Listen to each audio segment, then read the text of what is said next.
morning, children. Today, I repeat important dates. It's called the timeline.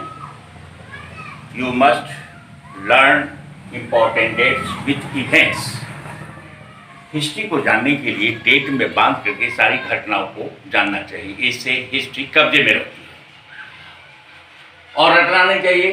Date wise घटना याद करके रखना चाहिए. 1453 Turks took over Constantinople.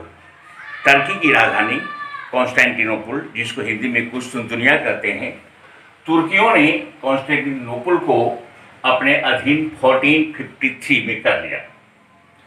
1498 Vasco D gamma was the Portuguese navigator. He discovered India from Europe to India via Cape of Good Hope. उसने सी root का पता लगाया, न कि इंडिया का. इंडिया के बारे में तो यूरोपियंस को पहले से ही मालूम था, लेकिन जब सिल्क रूट के बंद हो जाने के बाद उसको जब सील कर दिया तो ये वेनिस, इटली का जो क्रिश्चियन वर्ल्ड का हेड था, उसने पेपल बुल जारी किया कि वो बंद हो गया, तो अब समुद्री मार्गों का पता लगाओ कि इंडिया तक कैसे पहुंचा जाए, और बाकी दुनिया के जो टापू हैं, इंपॉर्टेंट कंट्रीज, उसका पता लगाओ समुद्री मार्ग से. उसी से हम व्यापार वाणिज्य करेंगे और हार के भी हम जीत जाएंगे, ये कहते. तो वास्को डी गामा इंडिया की खोज 1498 में की. और 1492 Columbus, who was the Italian navigator, discovered America. कब? 1492.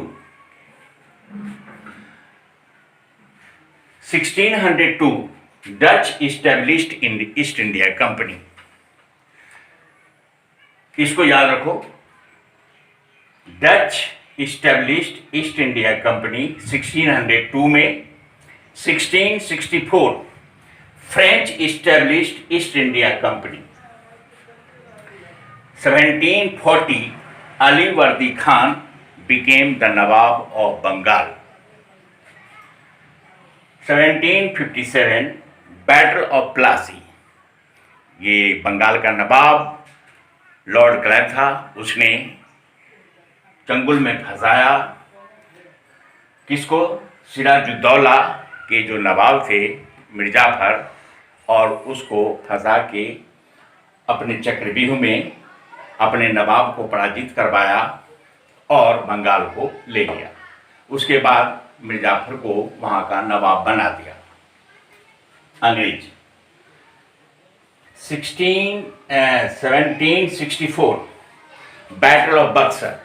एक लंबी कहानी है कि जब मिर्जाफर को रॉबर्ट क्लाइव ने कहा कि गद्दी से उतरो, तो उसने ना कर दिया, तो उसके साथ युद्ध हुआ, वो हार गए, और फिर उसके दामाद मीर कासिम को बंगाल का नवाब बनाया. मीर कासिम बहुत चतुर थे. उसने मुर्शिदाबाद, नवाबों के ज़माने में बंगाल की राजधानी मुर्शिदाबाद हुआ करती थी, तो मीर कासिम ने मुर्शिदाबाद से कैपिटल बंगाल का मुंगेर ले आया और वहाँ किला बना के अपनी राजधानी शिफ्ट कर दिया. उसने जनता के कल्याण के बहुत सारे काम किए. ही carried out many projects for the welfare of the people. इससे वो डर गया रॉबर्ट क्लाइव, और जाके एक दिन मुंगेर में बोला कि तुम किसके आदेश से अपनी राजधानी यहाँ शिफ्ट किया है.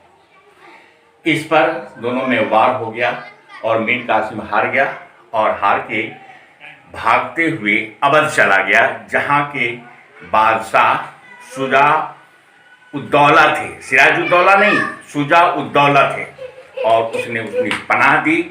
और फिर उस दोनों की सेना और दिल्ली के बादशाह, जिस इम्पेयर लेटर मुगल पीरियड के थे, शाह आलम सेकेंड, उनकी सेना, 3 सेना इकट्ठी हुई. शाह आलम सेकेंड, मीर कासिम की सेना और शुजा उद्दौला की सेना, 3 एक साथ, और रॉबर्ट क्लाइव की सेना अकेले एक साथ. दोनों के साथ बीच भयंकर युद्ध हुआ बक्सर में, और रॉबर्ट क्लाइव ने इंडियन फौज को डिफीट कर दिया. इस युद्ध के बाद अंग्रेजों ने अपने आप को ओवरलॉर्ड माना कि बंगाल का रियल मास्टर अंग्रेज है, बंगाल का रियल मास्टर अंग्रेज है। ये बात बैटल ऑफ बक्सर ने साबित कर दिया, ना कि बैटल ऑफ प्लासी, याद रखेगा। 17 तो एक बात और जानो कि अंग्रेजों के जमाने में इंडिया को 3 पार्ट में बांटा गया था। वो था बंगाल प्रेसिडेंसी, बॉम्बे प्रेसिडेंसी और मद्रास प्रेसिडेंसी। तीनों प्रेसिडेंसी में एक एक गवर्नर होते थे और तीनों गवर्नर के ऊपर एक गवर्नर जनरल होते थे। तब तक तो गवर्नर से ही काम चलता था। जब 1773 आया तो वारेन हेस्टिंग्स इंडिया के फर्स्ट गवर्नर जनरल बना के भेजे गए, जो तीनों गवर्नर के हेड हुआ करते थे। और लास्ट है 1857, the battle of the revolt of 1857. This revolt of 1857 was called First War of Indian Independence. तो 1857 से 1947 तक युद्ध चला अंग्रेजों के खिलाफ और भारत में नेशनलिस्ट मूवमेंट हुआ।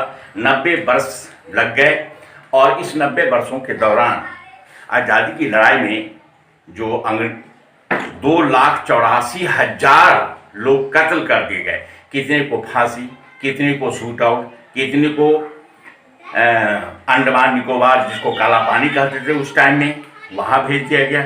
कितने को जेल में बंद कर दिया गया।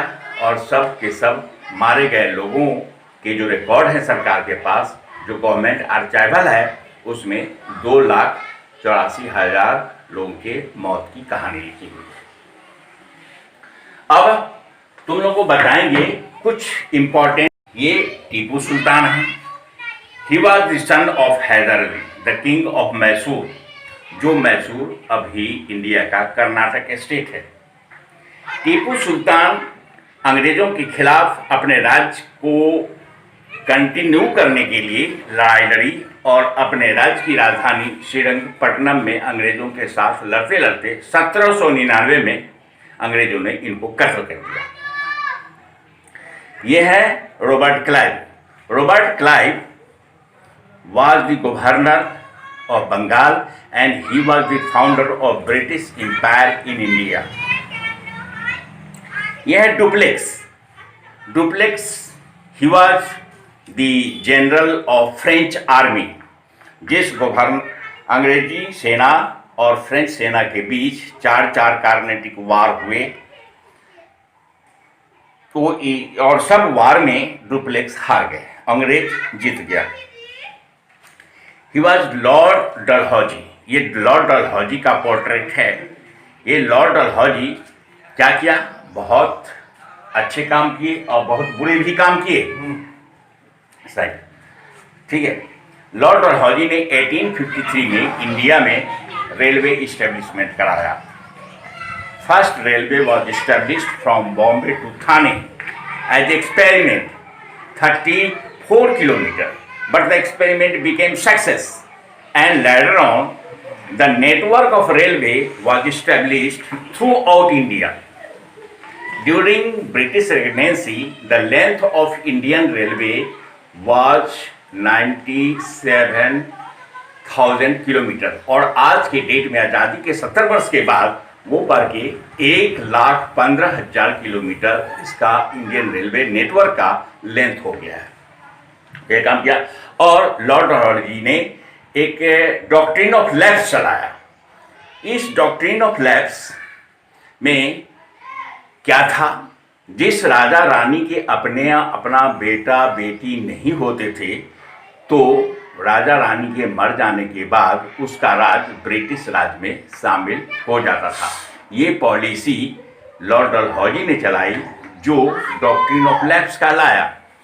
इस पॉलिसी के शिकार कई सारे राज्य हो गए, जैसे झांसी, सतारा, जयपुर, जूनागढ़ और संभलपुर। ऐसे 6-7 राज्य डॉक्ट्रिन ऑफ लैप्स के शिकार हो गए। और ये हैं Lord Wellesley. He was Lord Wellesley, ठीक से पहचानो। There are 6 great personalities, among all are very very important about whom you have to know. एक लॉर्ड वेलेस्ली हैं, इसने सब्सिडियरी अलायंस चलाया। जब अंग्रेज आए थे उसमें पूरा हिंदुस्तान 6000 देशी राजकुमारों में बटे थे।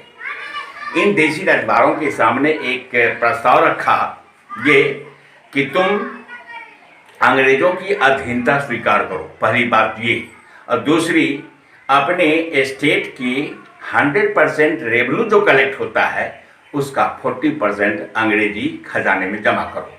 ये दोनों बात स्वीकार है तो बिल पर साइन करो। जो राजा साइन कर दिए वो तो बने रह गए। ऐसे राजाओं की संख्या 562 थी और बाद बाकी उस पर साइन नहीं किया वो उसके दुश्मन हो गए और युद्ध में मारे गए, या नहीं तो उनका राज ब्रिटिश राज में शामिल हो गया। तो अंग्रेजों के जमाने में 2 इंडिया थे, एक ब्रिटिश इंडिया जिसमें हारे हुए राजाओं के राज्यों का समूह था और दूसरा प्रिंसली इंडिया जो सब्सिडियरी अलायंस पर साइन किए थे। ऐसे राजाओं की संख्या 562 थी। इसके समूह को प्रिंसली इंडिया कहा जाता था। यह है लॉर्ड वेलेस्ली। दूसरा है Warren Hastings. Warren Hastings was the first governor general who became the governor general of India in 1773। उसके बाद गवर्नर जनरल 5 साल पर चेंज होते रहे और ये गवर्नर जनरल का सिस्टम 1793-73 से लेकर के 1858 तक रही। जब रिवोल्ट हो गया 1857 का, उसके बाद अंग्रेजों ने सोचा कि ईस्ट इंडिया कंपनी से अब शासन संभलने वाला नहीं है, इसलिए इस पोस्ट को हटा के वायसराय का पोस्ट लाया 1858 में और तब से लेके 1947 तक वायसराय। तो पहला वायसराय कौन थे? लॉर्ड कैनिंग थे। और लास्ट वायसराय कौन थे? लॉर्ड माउंटबेटन थे, जिनके हाथों भारत को आज़ादी मिली। That's all.